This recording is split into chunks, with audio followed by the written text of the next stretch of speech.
Captain Greg Sullivan remembers the day Earth's children adopted the orphaned tac-tac refugees like it happened yesterday, not 25 years ago. The Pacific Ocean churned with 10-foot swells as his SEAL team approached the smoldering alien vessel. Smoke billowed from cracks in its iridescent hull, the strange metallic surface reflecting prismatic light even as it sank deeper into the cold waters 50 miles off San Francisco's coast. Life signs detected, Captain. Multiple signatures, but they're fading fast. His sensor operator shouted over the thundering rotors of their extraction helicopter. Sullivan didn't hesitate. "Drop me in." He plunged into the churning seas, swimming through debris and strange fluids leaking from the ship. The interior revealed a nightmare adult bodies with chitinous exoskeletons sprawled at control stations, four-armed corpses positioned as if they'd fought to maintain control until their final moments. Not casualties of the crash, he realized, but of wounds sustained before energy weapon burns and explosive damage consistent with military assault. Then he found them. Stasis pods, arranged in neat rows containing small insectoid forms. Children. The ship's sensors indicated 43 still viable out of nearly 200. The adults had sacrificed everything to save their young. As seawater began flooding the chamber, Sullivan worked frantically to detach a pod containing a small female tac-tac. The transparent casing cracked as he pulled it free, and large compound eyes blinked open, meeting his gaze with an intelligence and fear that transcended species barriers. Tiny four-fingered hands reached for him instinctively. Sullivan cradled the alien child against his chest as he swam for the surface, moments before the ship groaned and disappeared into the depths. That first contact changed everything. International authorities demanded custody of the aliens for security purposes, but Sullivan saw only frightened children who had lost everything. Standing before his commanding officers, still dripping seawater, the child later named Iris clinging to his tactical vest with all four arms, Sullivan made his decision. "With respect, sir, these are refugees. Children, not specimens or security threats." Within 7 to 2 hours, Sullivan had activated a network of trusted military families, people who understood both duty and compassion. Operation Guardian established care facilities in San Diego while Sullivan and his allies fought bureaucratic battles. Xenophobic protests erupted outside military bases. Defense officials warned of potential infiltration. Intelligence agencies demanded access for testing. Sullivan stood firm. "We're not surrendering children to become lab experiments." One by one, the tac-tac orphans found homes with military families across the globe, people trained to handle classified information, equipped to protect their adoptees, and committed to raising them as both Earth citizens and bearers of their nearly extinct cultural heritage. Sullivan himself adopted Iris, who never forgot how he'd pulled her from the wreckage. For 25 years, the children grew, learning to balance their dual identities. Regular gatherings allowed them to maintain connections, share memories of their homeworld, and preserve what remained of tac-tac culture. Meanwhile, their adoptive families provided military education, tactical training, and human innovation, never knowing these skills might one day prove essential for Earth's survival. Now, Greg Sullivan sits on his porch overlooking San Diego Bay, gray-haired at 55, a widower 3 years over. The encrypted terminal on his desk chimes with an urgent message from Iris, now 30 and serving as a diplomatic officer at an off-world station. 9 words appear on the screen. "They're coming. The Vorn found Earth. Prepare for war." Sullivan's blood runs cold. The Vorn Imperium, the militaristic force that had nearly exterminated the tac-tac species, has finally tracked the refugee ship's trajectory. Within hours, global defense systems detect massive energy signatures beyond Neptune's orbit.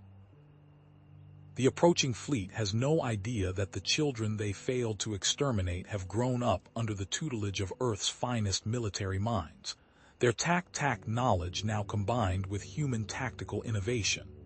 The orphans Earth adopted are returning as its protectors, and they will not allow a second genocide. Sullivan stares at the 9 words on his terminal for exactly 3 seconds before his decades of military kick in. His fingers fly across the keyboard, initiating a sequence of commands he'd hoped never to use. A small indicator light flashes green as the system confirms the activation of Protocol Sanctuary. Acknowledged, Iris, he types back. Initiating Phase 1, ETA to base. Her response appears instantly, 48 hours max, already en route. Sullivan rises from his desk, joints stiff but movements precise.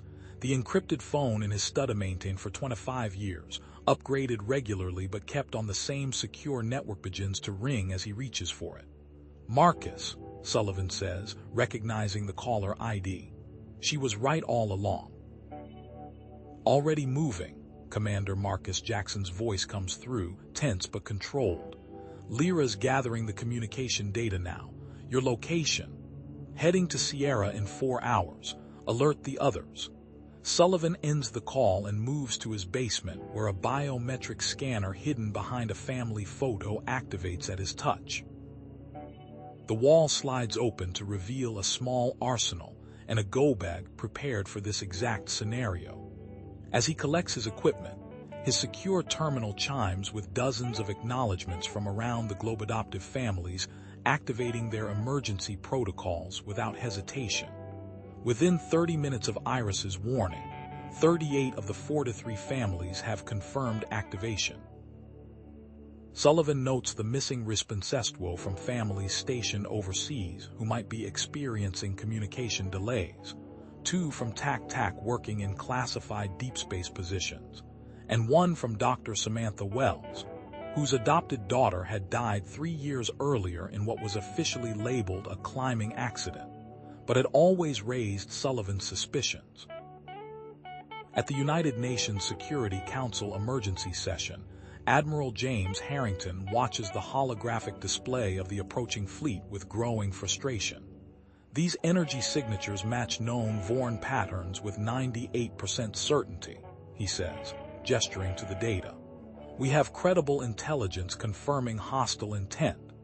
The Russian representative leans forward. Perhaps this intelligence comes from your pet aliens, the same ones certain nations have monopolized for decades.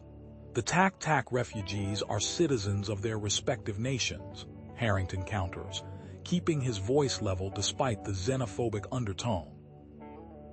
And they've integrated successfully into your military and scientific establishments, the Chinese representative interrupts. How convenient that they now claim their ancient enemies approach Earth. Perhaps they merely wish to drag us into their old conflicts. Harrington notices the slight smirk on the face of the Brazilian ambassador, a man who'd replaced the previous representative just 3 months ago after a suspicious accident. The admiral makes a mental note to have counterintelligence investigate potential Vorn infiltration or human collaborators.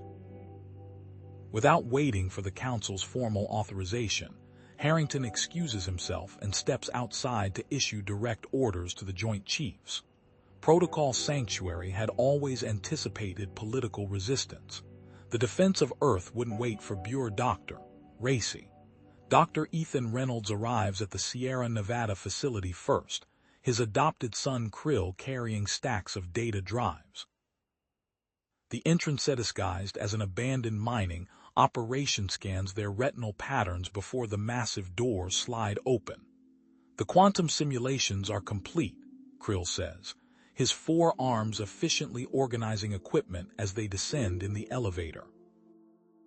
His chitinous exoskeleton gleams under the harsh lighting, the iridescent blue-green coloration darkening with stress patterns Sullivan recognizes from years of observing TAC-TAC emotional states. The Vorn tactical systems operate on predictable algorithmic patterns. I can map their battle formations with 89% accuracy before they even execute them. Reynolds activates the facility's central command center, bringing online systems that have been maintained in standby mode for decades. Krill identified their weakness during his work at CERN, he explains as Sullivan arrives hours later. The Vorn eliminated creativity from their tactical systems, believing emotional responses created weakness. Krill projects a complex three-dimensional model showing interlocking geometric patterns. Their HiveMind tactical systems pursue optimal efficiency through mathematical precision, but mathematics without creativity becomes predictable. Sullivan watches as the simulation demonstrates how Vorn ships move in perfect, predictable formations. They've engineered themselves into a corner, he observes. Precisely, Krill confirms. They've bred out individuality from their officer corps. Their ships move like a singular organism, efficient but vulnerable to asymmetric responses they cannot predict. As more families arrive at the facility, Sullivan leads them down to the lowest level, where massive blast doors open to reveal their greatest secret. The hangar stretches nearly a mile in length, housing a single vessel that represents 25 years of clandestine work. The Remembrance gleams under the hangar lights its hull, incorporating the salvaged technology from the original refugee ship, combined with human innovation. Unlike the purely organic curves of traditional tac-tac design or the utilitarian angles of human spacecraft, the Remembrance represents something entirely new, a synthesis of both approaches. She'll be ready for launch in 18 hours, Colonel Derek Jackson announces as he and his son Xerx approach. Xerx, taller than most tac-tac with more pronounced muscle development from his years in the Marine Corps, immediately begins reviewing tactical overlays with the other adoptees. We've incorporated the stealth systems based on Lyra's communications with the surviving colonies, Xerx explains, his 4 hands manipulating holographic controls with precision. And the ship's weapons systems have been specifically calibrated to target the structural weaknesses in Vorn battle cruisers. Sullivan studies the detailed schematics. Xerx presents diagrams of Vorn vessels reconstructed from collective tac-tac memories preserved over decades. The Vorn, arrogant in their technological superiority, had maintained the same fundamental ship designs for centuries. The facility buzzes with activity as the adoptees take their positions, each leveraging their unique hybrid heritage tac-tac biology combined with human educational approaches. What the Vorn would never understand was how this forced adaptation had created something unprecedented. Beings who thought with both the collective memory typical of tac-tac culture and the individualistic problem-solving of humans. The main communications array activates, and Admiral Harrington's face appears on screen. The fleet will reach Neptune's orbit in 6 to 9 hours. We're mobilizing everything we have, but conventional weapons will barely scratch their hulls. We're not planning a conventional defense, Sullivan responds, glancing toward the assembled tac-tac adoptees working in perfect coordination around him. How much resistance are you getting from the Security Council? Enough to be concerning. Several representatives are actively blocking defensive preparations. Counterintelligence is investigating potential compromises. The conversation is interrupted as a transport arrives carrying Iris. Sullivan feels a wave of relief seeing his daughter safe, followed immediately by tension as he notes her expression. The distinctive patterning on her exoskeleton darker around her thorax indicates extreme stress even before she speaks. Grand Marshal Krezak commands the fleet, she announces without preamble, approaching the central command station. The same commander who ordered the genocide of our homeworld. The room falls silent as thin implications sink in. Sullivan watches the reaction ripple through the gathered tac-tac, a subtle change in posture, a darkening of exoskeletal patterns, a synchronization of breathing that humans might miss, but that he recognizes as their collective processing of trauma. He's hunted down every tac-tac colony he could find for 25 years, Iris continues, uploading data from her diplomatic credentials. Intelligence suggests he's driven by religious conviction that allowing any tac-tac to survive brings catastrophe to the Vorn Imperium. She pauses, meeting Sullivan's gaze directly. But there's more. The Vorn have been monitoring Earth's technological development. They've designated humanity as a pre-emergent competitive threat to their expansion. This isn't just about eliminating the last tac-tac. They intend to subjugate or exterminate humanity before Earth develops true interstellar capabilities. Sullivan's tactical mind immediately processes the implications. They're not just coming for you, they're coming for all of us. Iris nods, her compound eyes reflecting the holographic displays surrounding them. We have 7 to 2 hours to implement our strategy. Everything we've prepared for our entire lives culminates now. Sullivan turns to the assembled Grouphuman parents and their tac-tac children, now adults unified by bonds that transcended species. The Vorn, who had engineered emotion and family connections out of their own species as inefficient, could never comprehend the strength created by such bonds. Then let's get to work, Sullivan says, activating the main tactical display. It's time to show the Vorn what happens when you threaten a family. Parent species. Sullivan casts his gaze across the assembly humans and tac-tac united by bonds stronger than blood. The facility thrums with purposeful activity as final preparations accelerate. We've trained for this our entire lives, he continues. Now we execute. Dawn breaks over the Sierra Nevada facility, casting long shadows through the few natural light apertures built into the mountain. Sullivan divides the 4 to 3 tac-tac adoptees into specialized teams, each leveraging their unique development within human society. Iris steps forward, her exoskeleton reflecting the ambient light in subtle patterns that Sullivan recognizes as persistence. The diplomatic corps is ready. We've prepared transmission protocols tailored to bypass Vorn filtering systems. Excellent. Sullivan turns to Xerx, whose military bearing mirrors his adoptive father's. Tactical operations. Operational, sir. Xerx gestures to the holographic display where Colonel Jackson already coordinates with global military assets. We've established secure channels with Admiral Harrington's command center and allied forces.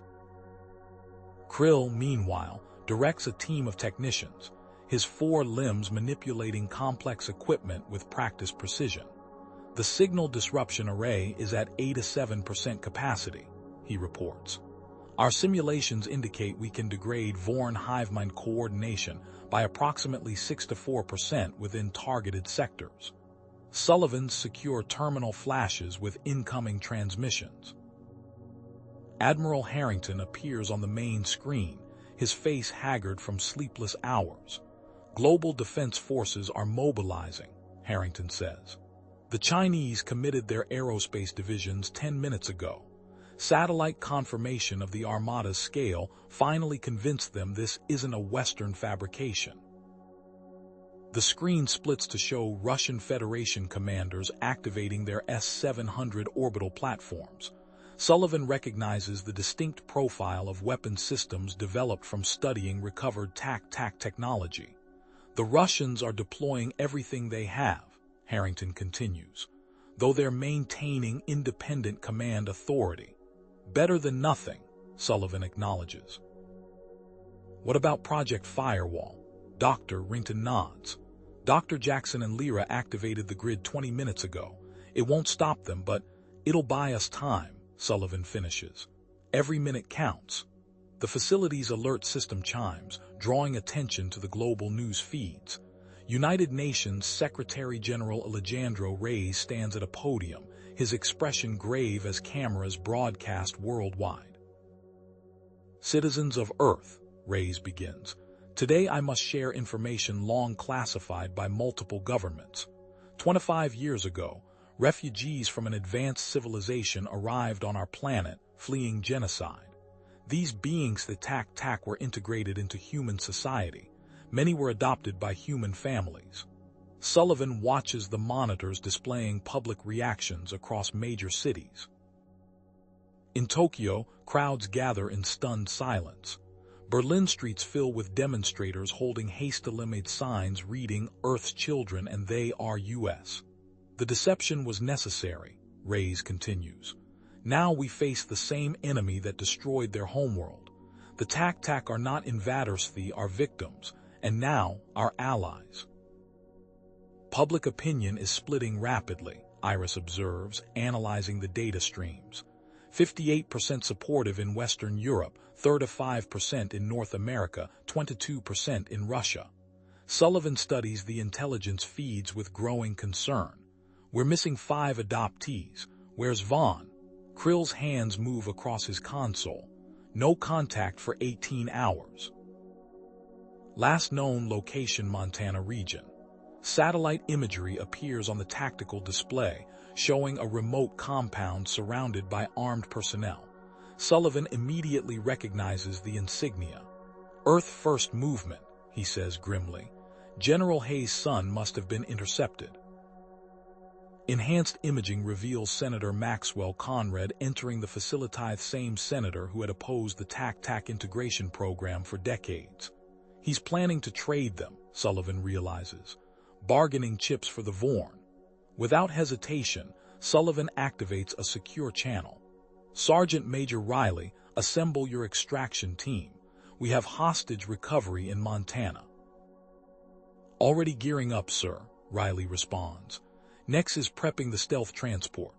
Sullivan nods, knowing Riley's adopted son Nex had mastered the hybrid stealth technology that combined tac-tac sensory disruption with human tactical applications. Get our people back, Sullivan orders, and find out what Conrad knows. Before Riley can respond, emergency alerts blare throughout the facility. The main display shifts to show the research outpost on Phobos dissolving under concentrated energy weapons. Phobos station is gone, Colonel Jackson announces, his voice tight. All 137 personnel lost. The silence that follows lasts only seconds before the communications array detects an incoming transmission.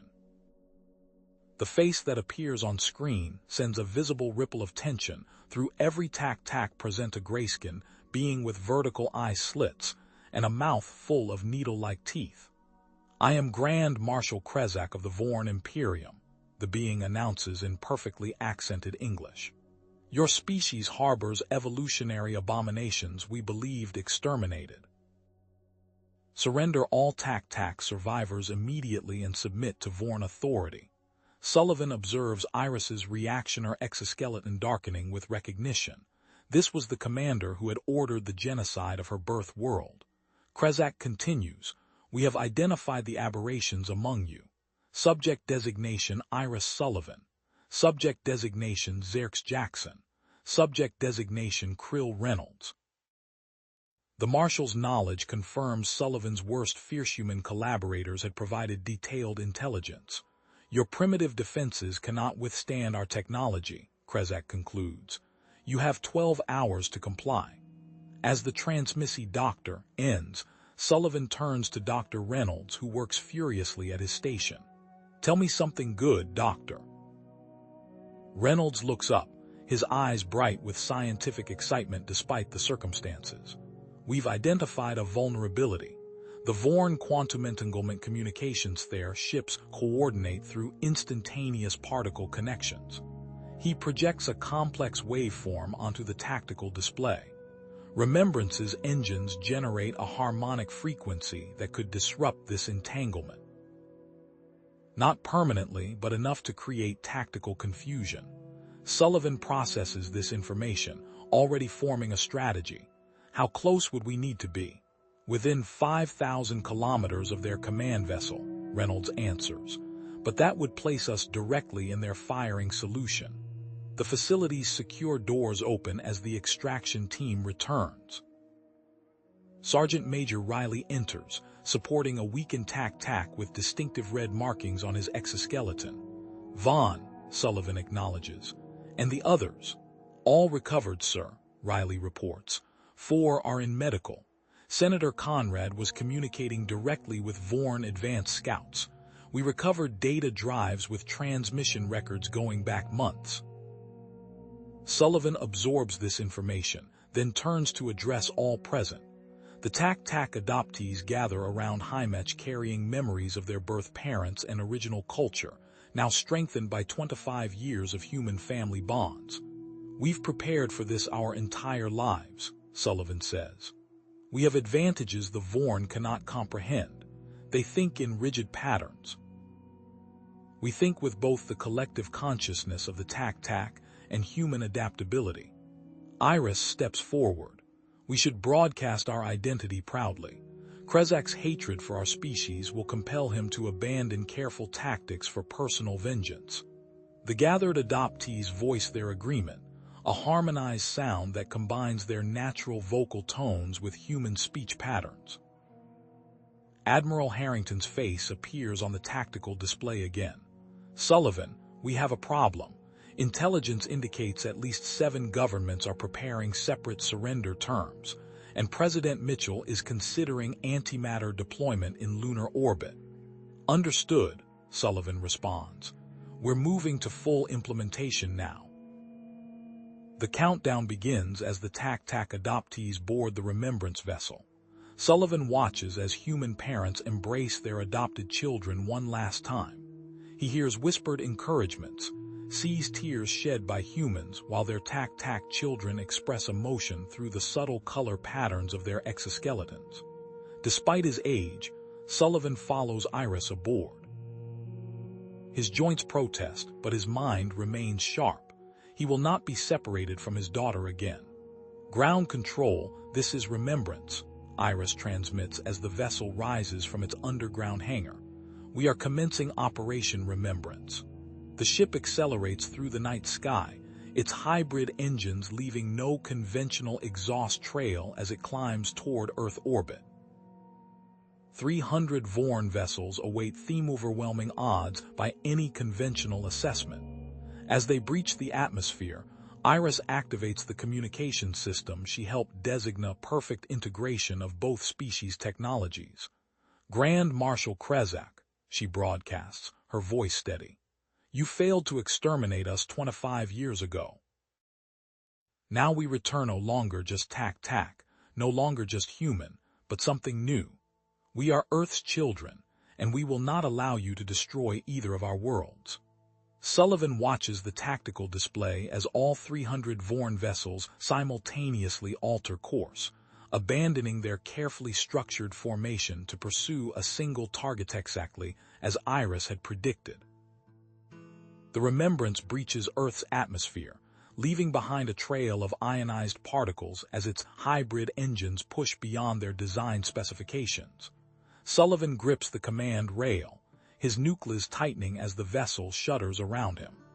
"Formation change detected," Krill announces, his 4 limbs working in perfect synchronization across multiple control interfaces. All Vorn vessels altering trajectory. The tactical display confirms what Sullivan already knows: Krezak has taken the bait. The massive Vorn command ship breaks from the precise geometric formation, 50 destroyer-class vessels following in its wake. "He's coming for us personally," Iris observes, her exoskeleton shifting to display patterns of intense focus. Emotional response overriding tactical protocol exactly as predicted. Sullivan nods. "Krezak remembers you from the genocide. Your survival offends him at a fundamental level." The Remembrance accelerates toward lunar orbit, its relatively small profile presenting a stark contrast to the approaching wall of Vorn warships. Earth's orbital defense platforms activate simultaneously, their targeting systems locking onto the advancing alien fleet. Admiral Harrington reports all orbital platforms armed and tracking, Xerxes announces from his weapons station, awaiting synchronized firing solution. Sullivan watches the distance markers count down. "Tell them to execute on our mark. We need precise timing. The Remembrance's bridge crew works with practiced efficiency, each member leveraging the unique advantages of both their species. Human intuition and tac-tac precision complement each other in ways the Vorn could never anticipate. Firing solution achieved, Xerx confirms, transmitting countdown to Earth command. The tactical display fills with hundreds of missile trajectories as Earth's combined defense platforms unleash their payload. The barrage races toward the Vorn fleet, a desperate first strike against an overwhelmingly superior force. Impact in 3, 2, 1.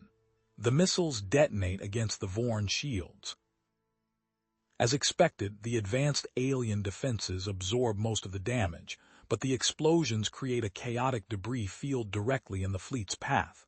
Sensor disruption confirmed, Krill reports, analyzing the telemetry. Vorn arrays compensating. We have 3-8 seconds of targeting vulnerability during their shield recalibration. Sullivan turns to Iris. Now. Iris takes manual control of the Remembrance's flight systems, executing a maneuver no human pilot could manage. The vessel dives directly into the expanding debris cloud, accelerating toward the Vorn command ship at maximum thrust. The Remembrance emerges from the debris field with perfect timing, systems locked onto the Dominion during its brief moment of vulnerability.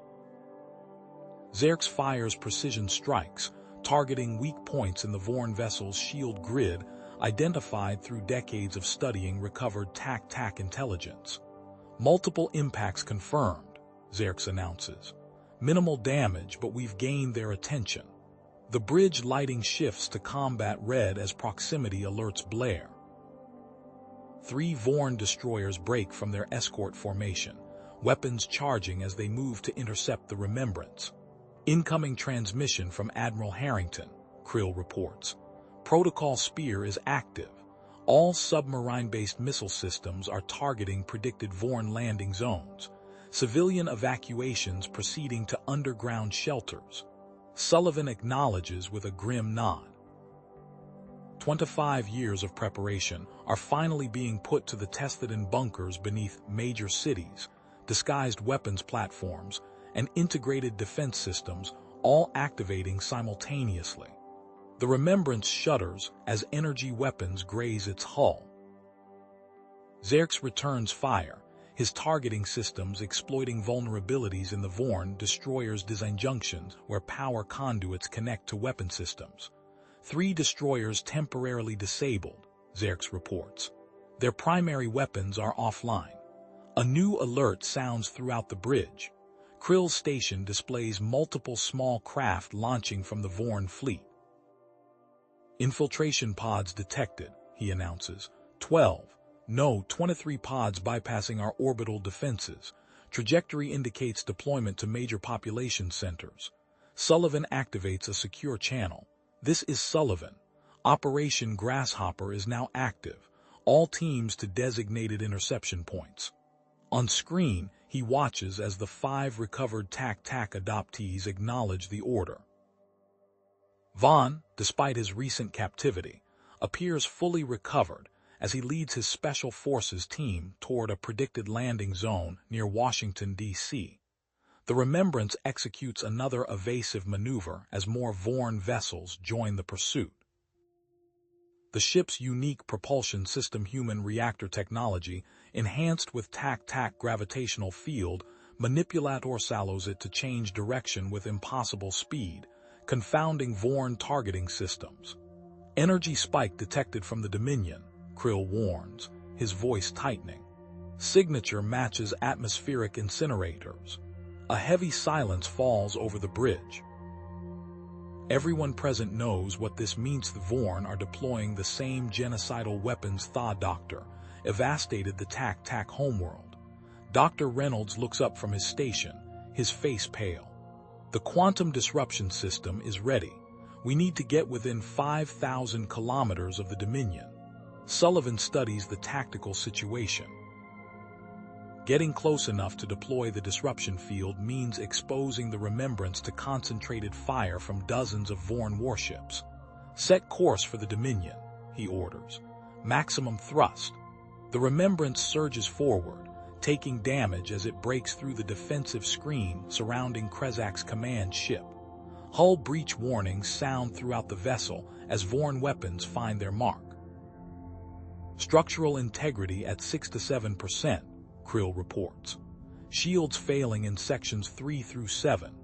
On the main display, Sullivan watches as the specialized Vorn vessels begin deploying the atmospheric incinerators weapons designed to superheat vast sections of Earth's atmosphere, creating firestorms that would devastate entire continents. Iris meets Sullivan's gaze, understanding past Doctor, between them without words. She turns to Dr. Reynolds. Activate the quantum disruption system. Target the incinerator deployment vessels. But the Dominion Reynolds begins. We save Earth first, Iris interrupts. The incinerators take priority. Reynolds nods and redirects the disruption field. The Remembrance's engines emit a precisely calibrated frequency that interferes with the Vorn quantum entanglement communications. 27 vessels suddenly lose coordination, their formation dissolving into chaos. Simultaneously, Earth's secret orbital defense activates. Kinetic bombardment platforms disguised as communication satellites release tungsten rods that accelerate toward the Vorn fleet. 5 cruisers rupture under the impact, spilling atmosphere and crew into the vacuum. The Remembrance takes devastating return fire. A direct hit to the engine section sends cascading failures throughout the ship's systems. Propulsion failing, Krill reports, fighting to maintain control of his station as the bridge tilts sharply. We're losing altitude. Sullivan scans the damage reports flooding his display. The Remembrance cannot survive another direct engagement. He turns to Iris, his expression resolute. We need to use what power we have left to maximize the disruption field, he says. Transmit the frequency to Earth's defense systems. Iris understands immediately. A coordinated global disruption. She establishes contact with Lyra, who has connected all remaining TAC-TAC adoptees through their species-limited telepathic abilities, enhanced by human communication technology. Within seconds, the quantum disruption frequency reaches defense installations worldwide. Sullivan watches the tactical display as the coordinated attack creates a cascading failure across the Vorn fleet.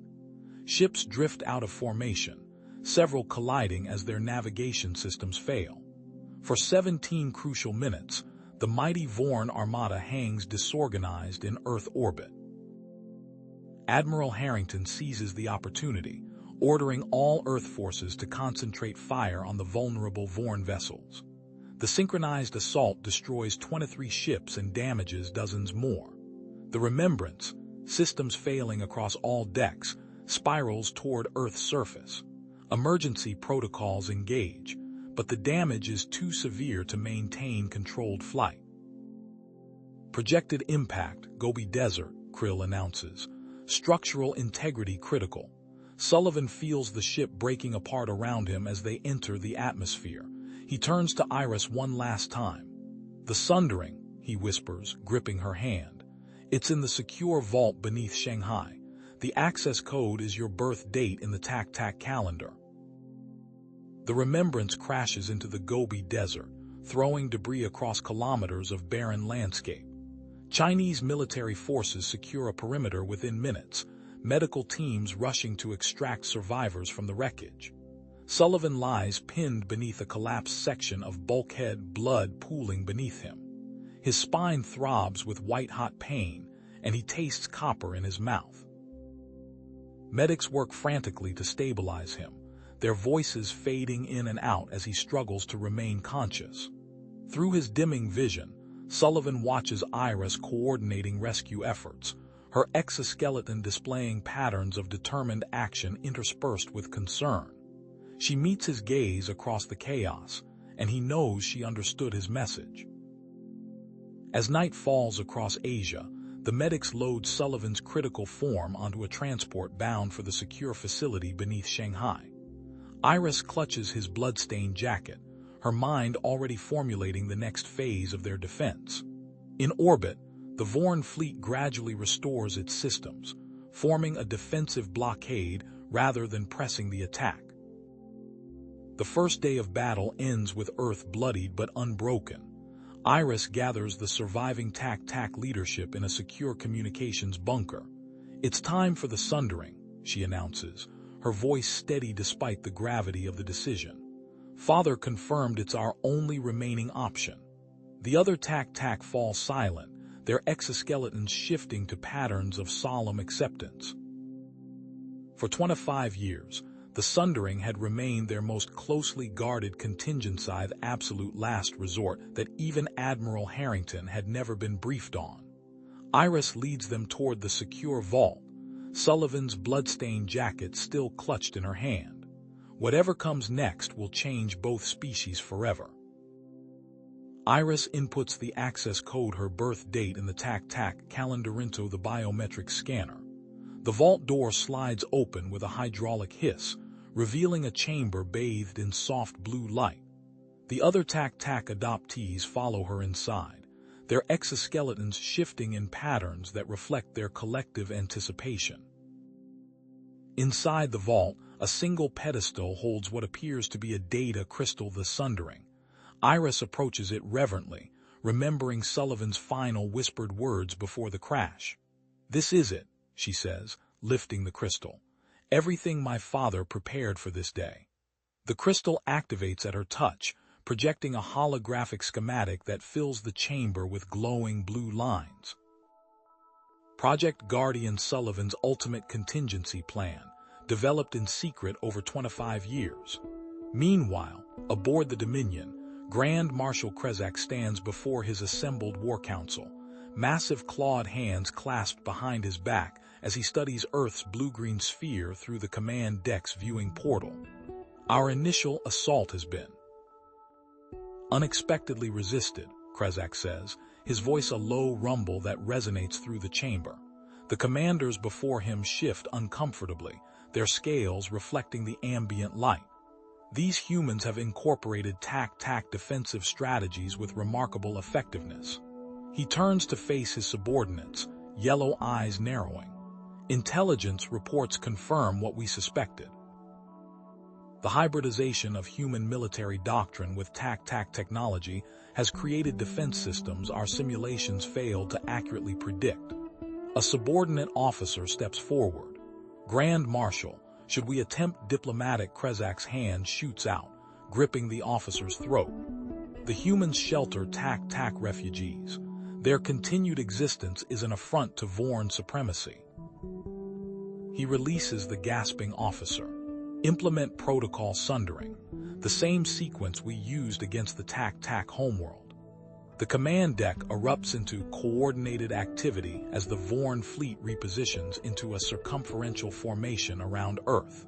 In Shanghai's underground medical facility, surgeons work frantically over Sullivan's broken body.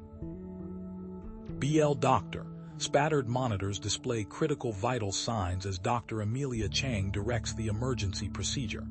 "Spinal reconstruction complete. Move to vascular repair," she orders, her voice steady despite the pressure. "We're losing too much blood. Increase synthetic plasma flow." Iris stands at the observation window, her father's blood-stained jacket still clutched in one hand. In the other, she holds a small data crystal Sullivan pressed into her palm during their final moments aboard the Remembrance. Her exoskeleton displays "Pat Doctor," of deep concern interspersed with flashes of perseverance. Dr. Chang emerges from the operating theater hours later, surgical mask pulled down around her neck. He's stabilized for now, but the damage is extensive. His spine was nearly severed in 2 places. "Will he?" Iris begins. "It's too soon to tell," Chang interrupts gently. "We've done everything medically possible." Iris nods, then raises the data crystal. "I need your most secure terminal, now." At Mount Cheyenne, Admiral Harrington surveys the global war room established beneath kilometers of solid rock. Officers from every Earth nation coordinate defensive operations as tactical displays show the Vorn fleet's repositioning. They're forming a circumferential attack pattern, a tactical officer announces. Consistent with deployment of atmospheric incinerators. Estimated time to completion, 14 hours. Harrington's weathered face remains impassive. Contact all remaining defense installations. Coordinate remaining orbital assets to disrupt their formation. A communications officer turns from her station. Admiral, incoming transmission from Lake Baikal, Priority Alpha. The main screen fills with Iris's face, her tac-tac features highlighted by the blue glow of the data crystal projection behind her. Admiral, she says, I've accessed Project Guardian. My father prepared for this day since we arrived on Earth. Harrington leans forward. What exactly is Project Guardian?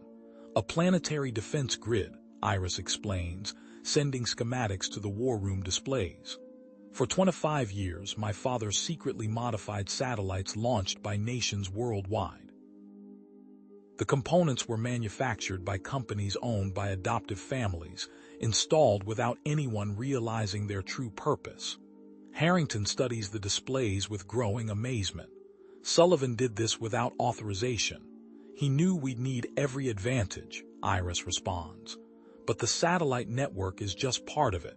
We need to reach Antarctica. In another section of the medical facility, Krill sits up painfully as medical techs check his bandaged ribs. Despite his injuries from the Remembrance crash, his fingers fly over a portable terminal analyzing data from the quantum disruption. This can't be right, he mutters, rechecking his findings. He calls to Iris over their secure channel. The Vorn Neural Command Network Sphere operating on frequencies that match tac-tac brainwave patterns. What does that mean?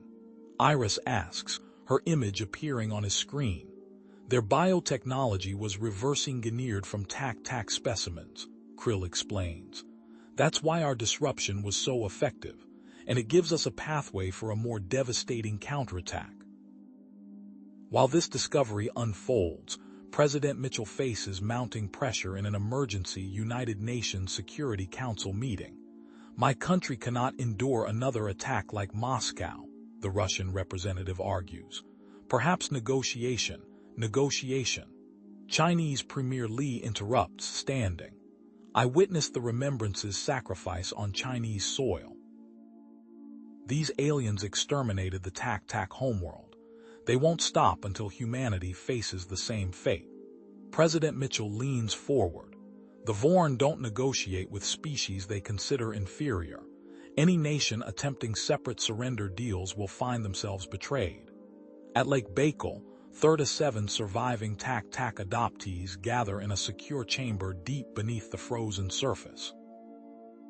Iris stands before them, Sullivan's data crystal projecting Project Guardian's full schematics. Our adoptive father prepared for this moment, she tells them. But Guardian alone isn't enough. Vaughn steps forward, his muscular frame bearing fresh scars from recent combat against Vorn infiltrators in Washington, D.C. I recovered something during my captivity by Conrad's Earth First movement. He produces a data drive. Conrad discovered a dormant tac-tac outpost beneath the Antarctic ice sheet. Murmurs spread through the gathered adoptees as Vaughn continues. The outpost dates back thousands of years before human civilization. Conrad was trading this information to the Vorn for promises of preferential treatment after Earth's conquest. Zerk studies the coordinates from Vaughn's data, his expression shifting to one of recognition. I know these coordinates from childhood communal memories. This isn't just a scientific outpost, it's a military installation. The ancient tac-tac confederation placed these throughout the galaxy as a defensive network. A network we can reactivate, Iris concludes, with authentic tac-tac biosignatures. Back in Shanghai, Sullivan regains consciousness briefly, his eyes focusing on Iris, who has returned to his bedside. Project Guardian, he whispers, voice barely audible. The activation codes. Iris leans closer as he recites a complex sequence which she commits to memory. I suspected the Antarctic outpost, Sullivan continues, each word a visible effort. Never could find it precisely. He grips her hand with surprising strength. Remember what I taught you when you first came to Earth. Family isn't about blood or species, Iris recalls, her exoskeleton pulsing with emotion. It's about who stands beside you when the darkness comes. Sullivan nods slightly, then slips back into unconsciousness, the monitors beside him beeping steadily. Admiral Harrington marshals Earth's remaining military assets for a coordinated diversion while Iris assembles her strike team. Krill for technical expertise, Xerx for tactical operations, Lyra for communication, Vaughn for infiltration, and Nex for combat leadership. We deploy in 30 minutes, Iris informs them as they board a modified Russian stealth submarine. The fate of both our species depends on reaching that outpost before the Vorn complete their bombardment preparations. On the Dominion, an officer approaches Krezak with evident trepidation. Grand Marshal, we're receiving reports of resistance movements on Verx Prime, Koltar, and Nemery. Resistance? Krezak's voice drops dangerously. Explain. Earth's broadcasts of human tac-tac cooperation have spread. Subjugated species are challenging Vorn authority, the officer reports. They're using the same quantum disruption techniques. Krezak smashes a nearby console. This extends beyond Earth, if successful resistance spreads across the Imperium. He straightens, composing himself. Execute all Earth collaborators immediately. No evidence of negotiation with inferior species can exist. Then launch the first incinerator toward North America. The Vorn weapon deploys, a massive cylindrical device descending toward the continent. Project Guardian activates partially, creating a localized shield that deflects the weapon toward the Atlantic Ocean. The resulting detonation sends a massive water column skyward, generating a tidal surge that races toward coastal cities. Partial success, Iris observes from the submarine as they dive beneath the polar ice cap. The satellite network alone won't provide full protection. Russian sonar operators detect pursuing Vorn vessels despite their stealth systems.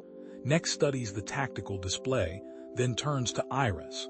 I recommend triggering an ice shelf collapse. It will eliminate our pursuers and create a direct route to the outpost. The plan succeeds, but the resulting ice calving damages the submarine's outer hull. Warning lights flash throughout the vessel. Hull breach in sections 2 and 3, the Russian captain announces. We can't proceed further. Then we continue on foot, Iris decides, leading her team to don extreme weather gear. Through the ice tunnels. After 18 grueling hours traversing ancient ice passages, they locate the outpost entrance, a seamless structure embedded in rock beneath 3 kilometers of ice. Lyra steps forward, placing her hand on the entrance panel, attempting to activate with my biosignature. The panel glows red, rejecting her hybrid DNA. One by one, each team member tries without success. The security requires pure tac-tac genetic authentication, Krill concludes after analyzing the readings. Iris reaches beneath her cold-weather gear, removing a locket, a gift from Sullivan years ago. My father gave me this. It contains a fragment of my biological mother's exoskeleton. She carefully extracts the preserved tissue and places it against the scanner along with Sullivan's activation codes. The ancient entrance whispers open, revealing technological marvels beyond anything described in the refugee records. The facility powers up, holographic interfaces activating to display a network of similar outposts throughout the solar system: Mars, Venus, Europa, and Titan. The central artificial intelligence identifies Iris and her companions as authorized personnel despite their hybrid nature. Welcome Tac-Tac Command personnel, it announces in their native language. Outpost Antarctic Prime awaiting instructions. Aboard the Dominion, sensors detect the surge of ancient energy. Krezak recognizes the signature immediately. No, he roars. All vessels, full assault on Earth. Target Antarctica with everything we have. The Vorn fleet breaks formation. accelerating toward Earth with weapons at maximum capacity. Their hasty attack creates vulnerabilities that Earth's defenders exploit, destroying 17 Vorn vessels in the initial engagement. Krill accesses the outpost's technical systems, his eyes widening.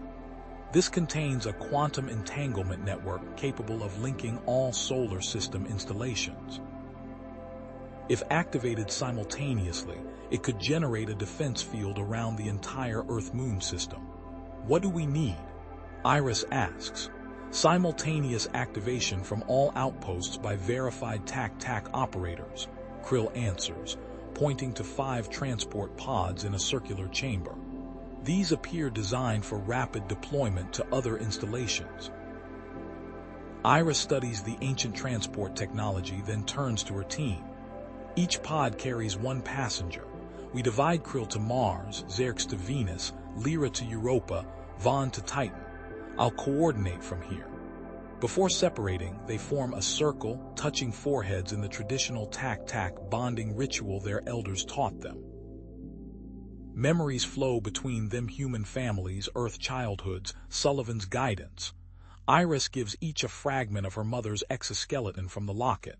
To authenticate at your destinations, she explains. The pods haven't been used in millennia. The risk is significant. For both our worlds, Xerx responds, the others nodding in agreement. They enter the pods, ancient mechanisms humming to life. Quantum tunnels established thousands of years ago reactivate, catapulting the team members toward their assigned outposts across the solar system. Iris establishes communication with Admiral Harrington. We need to protect this location at all costs. The outpost is now the primary target for the Vorn fleet. President Mitchell authorizes America's remaining nuclear arsenal, creating electromagnetic interference above Antarctica to temporarily mask the outpost's location for Dr. Orn sensors. In Shanghai, Sullivan's vital signs suddenly stabilize. Dr. Chang discovers microscopic TAC-TAC medical technology, repairing his cellular structure from within. A small bioluminescent implant near his heart glows softly, a gift from Iris years earlier, containing engineered healing organisms programmed to activate in life-threatening situations. Krill's pod materializes within the Martian outpost first. Mars facility online, he reports over quantum communication, establishing link with Antarctic Prime. Xerx encounters complications on Venus when his pod sustains damage during arrival. Pod compromised, he reports through static. Atmosphere highly corrosive, proceeding to facility on foot. Lyra successfully reaches the Europa installation beneath the moon's icy surface. Europa online, defense systems activating. Vaughn's pod materializes directly inside the Titan outpost. Titan secure. Awaiting synchronization command. With 3 of 5 outposts active, the ancient defense network begins generating visible energy connections, blue-white lines stretching across space in a half-formed pentagon. Earth forces direct all remaining offensive capabilities toward the approaching Dominion as it descends into Earth's atmosphere, breaking formation to deliver a killing stroke against Antarctica. The human resistance across all continents engages in desperate combat against Vorn ground forces, buying precious time for the defense network to fully activate. In Shanghai, Sullivan suddenly awakens fully, his eyes clear. "Get me Admiral Harrington now," he tells the startled medical team. "There's one final component of Project Guardian that I kept secret from everyone of an Iris." "Even DRIS," Sullivan finishes, his voice suddenly stronger than it has been in days. Dr. Chang attempts to restrain him as monitoring equipment beeps in protest. "Captain Sullivan, you must remain in bed." "Get me Admiral Harrington," Sullivan insists, pulling IV lines from his arm. Now, the medical staff scrambles as Sullivan sits upright, his eyes clear and focused despite his weakened state. A nurse hurriedly establishes a secure connection to the war room in Washington. Harrington's face appears on screen, tension etched across his features. "Greg." They said you were barely conscious. James, activate Constellation Protocol. Authorization Sullivan Orion 7 Delta. Harrington's expression shifts from concern to shock. Constellation, that was decommissioned years. No, Sullivan interrupts. It was never decommissioned. Execute the protocol immediately. The Admiral turns away briefly, fingers flying across a hidden terminal that slides from beneath his command console. His eyes widen as classified files appear on his screen. "Dear God," he whispers, 25 years. You've been running Doctor, his the entire time." Sullivan nods, swinging his legs over the side of the bed despite Dr. Chang's protests. 13 vessels fully operational. The crews have been on standby rotation since we recovered the TAC-TAC ship. They're the keystones, James. Without them, the outpost Pentagon can't complete its circuit. On screen, Harrington studies the deployment map. These coordinates: Pacific Rim, North Atlantic, Indian Ocean. Strategic positions I calculated based on the TAC-TAC navigational data, Sullivan confirms. We need all 5 outposts plus the submarine network online simultaneously. He stands shakily, pushing away medical staff. "Get me transport to Antarctica. Iris doesn't know about this part of the plan. She can't activate the full network without me." In Antarctica, the ancient outpost shudders under intensive bombardment. Chunks of ice crack from the ceiling as Iris monitors the holographic display showing 4 pulsing blue energy points: Mars, Europa, Titan, and Antarctica. Only Venus remains dark. "Zerk's status report." She calls into the quantum communicator. Static crackles before his strained voice responds. "Almost there. Pod crashed 20 kilometers from facility entrance. Exterior temperature is problematic." The transmission wavers as another explosion rocks the facility. "Don't wait for me if Krezak reaches you first," Zerks adds, his breathing labored. Iris accesses the defense protocols, frowning at the system readout. The network indicator shows 73% capacitance sufficient for full planetary protection. "There's something missing," she mutters, scanning the ancient TAC-TAC script scrolling across the display. "The outposts alone aren't enough. We need a secondary supporting network." Halfway across the world, Sullivan boards a hypersonic military transport, his face gray with exhaustion. The TAC-TAC medical implant near his heart glows faintly beneath his shirt, fighting to keep him functional. "Tell Admiral Harrington to activate the submarines in sequence," he instructs the communications officer. "Starting with Pacific coordinates, 15-second intervals between activations." The officer relays the commands as Sullivan studies satellite imagery of the Vorn fleet positioning. The Dominion has broken formation, descending toward Antarctica with weapons primed. Beneath the Pacific Ocean, the USS Defiance officially decommissioned and scrapped 15 years early receives encrypted activation codes. Captain Alina Reyes, who had served under Sullivan during the TAC-TAC rescue operation, turns to her executive officer. "It's time," she says simply, inserting her authentication key into the modified reactor control panel. Throughout the command deck, retired naval personnel move with practiced efficiency, activating systems that haven't been used outside of classified drills. The submarine's conventional nuclear reactor powers down as TAC-TAC technology hidden within its core initiates. Blue-white light pulses through reconfigured conduits.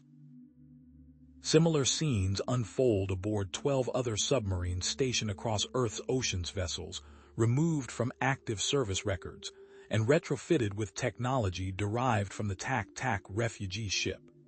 Each captain follows predetermined protocols, bringing quantum resonators online in precisely timed sequence. On the Dominion, Grand Marshal Krezak observes Earth's resistance with mounting frustration.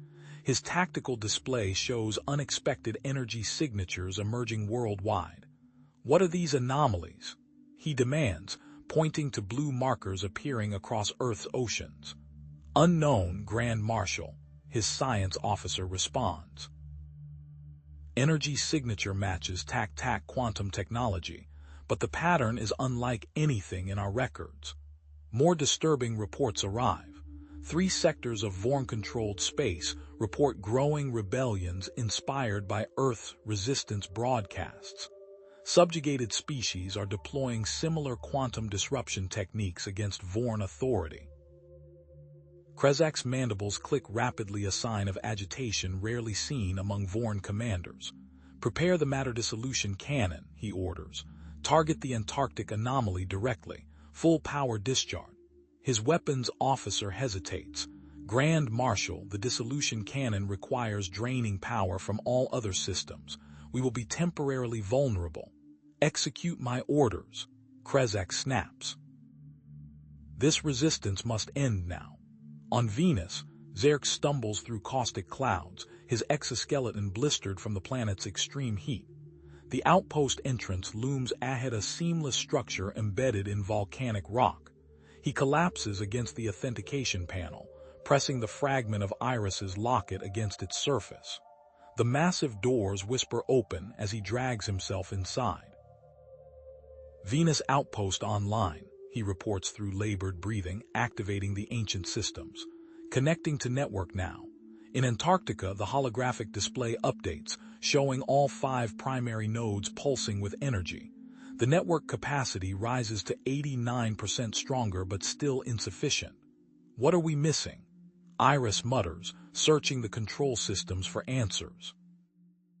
Her communicator activates as Admiral Harrington's voice cuts through static. Your father implemented redundancies you weren't briefed on. Look for 13 secondary connection points in the system. They should be coming online now. Iris returns to the display, noticing new connection points appearing between the primary outposts. The system identifies them as constellation amplifiers in ancient tac-tac script.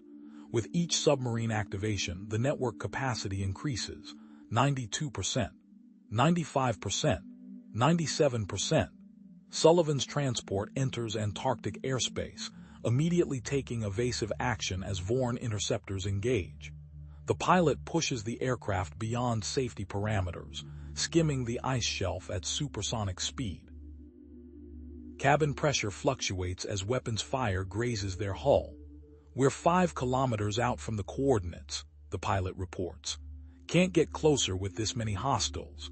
Get me as close as you can, Sullivan responds, securing an environmental suit. In the Antarctic Command Center, Iris watches the network capacity reach 99% as the 13th submarine activates. A message flashes across the interface. Primary authentication required for complete activation. What does that mean? She demands. I've authenticated already. The facility entrance hisses open. Sullivan staggers in, his environmental suit torn and frosted. Blood seeps through fabric at his side, but his eyes remain focused. It means the system needs both of us, he explains, leaning against the wall for support. The original designers required both military and civilian authorization for full defensive deployment. He approaches the main control interface with halting steps. That's why I gave you only part of the activation codes. I kept the military authorization for myself. Above the outpost, the Dominion's matter dissolution cannon reaches 85% charge. Krezak gives the firing order, initiating the 6th ISCON targeting sequence. Sullivan places his hand on the authentication panel beside Iris. The submarines amplify the signal, but can't complete the network without proper authorization. The ancient tac-tac wanted to ensure no single authority could activate a system this powerful. He enters a complex sequence, revealing a secondary protocol. Military and civilian, parent and child, 2 species working as one. Understanding dawns in Iris's eyes. Their relationship wasn't merely personal, it represented the principle that made the defense system work. Ready? Sullivan asks, his hand hovering over the final activation control. Ready, Iris confirms, placing her hand beside his. Together, they complete the authentication as the network capacity reaches 100%. Brilliant blue-white light fills the command center as the defense system activates across all outposts and submarines simultaneously. In orbit, scattered quantum connections solidify into a complete geodesic sphere encompassing Earth, the Moon, and extending outward to Mars's orbit. The energy field shimmers into visibility, a perfect mathematical structure of interconnected force pathways. Vorn vessels caught within the field's formation experience immediate systems disruption weapons deactivating, engines failing, communications severed. The Dominion's matter dissolution cannon fires at the precise moment the defense field forms. The devastating energy beam strikes the field above Antarctica, creating a spectacular cascade of energy redistribution. Rather than penetrating, the beam's energy is captured by the quantum matrix and channeled through the entire network, strengthening the defense system. Impossible, Krezak whispers as his ultimate weapon not only fails but enhances Earth's defenses. The Dominion's power systems crash from catastrophic feedback, leaving the flagship drifting and vulnerable. Throughout the Vorn fleet, vessels experience similar failures as quantum disruption propagates outward. Sullivan and Iris monitor the system's performance through the holographic display. The network functions perfectly, creating a self-sustaining defense field that draws additional power from each Vorn attack. More significantly, the system begins broadcasting on frequencies used by subjugated worlds throughout Vorn-controlled space, sharing technical specifications for disrupting Vorn command systems. It's a liberation network, Sullivan realizes, studying the data streams. The ancient Tak-Tak built it to counter exactly this kind of expansionist empire. They seeded these outposts throughout the galaxy to help developing civilizations defend themselves. Earth's military forces regroup under Admiral Harrington's command, while the defense field contains the Vorn fleet in stable orbit. President Mitchell authorizes direct communication with the Vorn vessels, excluding Krezak and his senior commanders. Iris broadcasts a message. Your fleet is contained but not destroyed. Your command structure has failed you. We offer terms for your withdrawal and safe passage from our system. For 12 tense hours, no response comes. Then Sub-Commander Rilax of the battlecruiser Indomitable breaks silence, requesting terms and offering Krezak's surrender in exchange for the fleet's safe departure. During negotiations, Sullivan's condition deteriorates rapidly. The Tak-Tak medical implant flickers, unable to counter the accumulated damage to his system. In the medical bay adjacent to the command center, he shares final moments with Iris. I knew from the moment I pulled you from that wreckage that you were meant for something extraordinary, Sullivan tells her, his voice weakening. Not because you were alien, but because I saw in your eyes the same thing I've seen in every good soldier I've ever served with will to protect others at any cost. We did it together, Iris responds, holding his hand. All of us human and Tak-Tak.